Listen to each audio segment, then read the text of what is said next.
us about speech pathology that we only work with stutterers or we only work with kids, but we actually cover a really broad range of practice.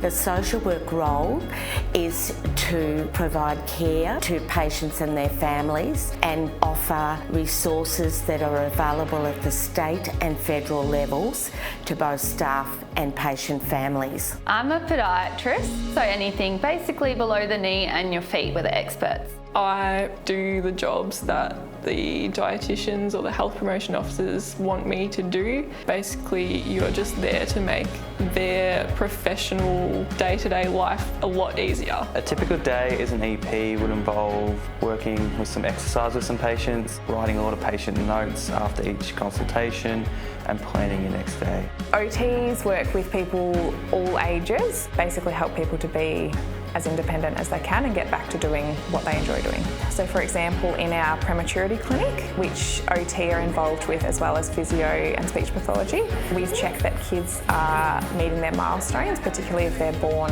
prematurely and might be a little bit delayed. After every client, you have to write quite a detailed note of the assessment you did, what you discussed, treatments that you gave the patient, and what you're hoping to do next time. And you have to do that for every single client that you see every day. I think there's a very big misconception as well out there that dietitians are the food police, and we're just out there wanting to tell everyone to eat their 2 fruits and 5 vegetables and that's about it. But we also work with people in the community who might have type 1 diabetes or type 2 diabetes, other chronic medical conditions as well. When I was in high school, I didn't realise that radiology is actually a 24-hour service and a very important factor of emergency healthcare. We work business hours and then we're on call afterwards. You can see little babies, so people that are starting to be new walkers, but we do target more to that older age group. Just in the comorbidities that we see, more people with diabetes or problems like that.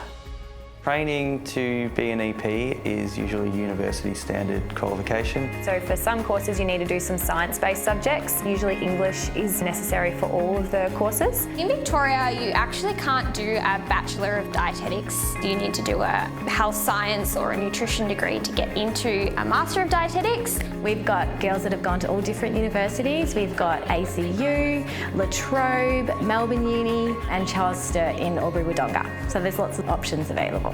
I personally found PE in year 11 and 12 was quite applicable to my physio degree in that first year or two. Biology was extremely helpful when I started occupational therapy. Doing physics at high school, it's really helpful because our degree is focused around physics. In saying that, you can choose one of the 3 sciences. That's how I got into it. And they say either bio, chem or physics.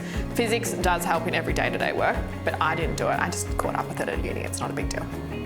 Would be also handy if you do have that prior knowledge of chemistry, whether you study that in year 12, but you can also do that in university as well, and that's what I did. I didn't study chemistry in year 12 and I turned out fine. So there's lots of different pathways that you can take. I think work experience is an excellent idea for anyone thinking about OT or any other career in health. It's not until you actually get in there and see what they do to go, that's what I do want to do, or maybe it's not what you want to do, but that's probably the best way to go about it, I would say. No matter how hard you plan your day, sometimes it becomes very varied and we just need to roll with what presents in the morning. So that's the challenge, but it's also what makes my role exciting.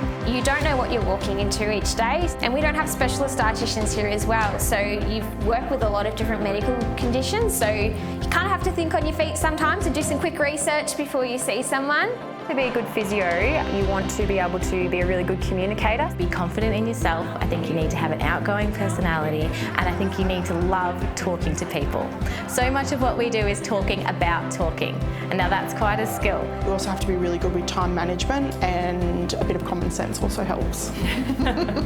And it doesn't change anywhere over the world. I actually worked as a radiographer over in the UK, so it was recognised over there as well, which I thought was really cool. If I was talking to the younger me, I would encourage me to take my time in choosing what I wanted to do. That if you love what you do, you don't work a day in your life. Podiatrists in general are really friendly and they will take you on if you just want to come in for a day to observe.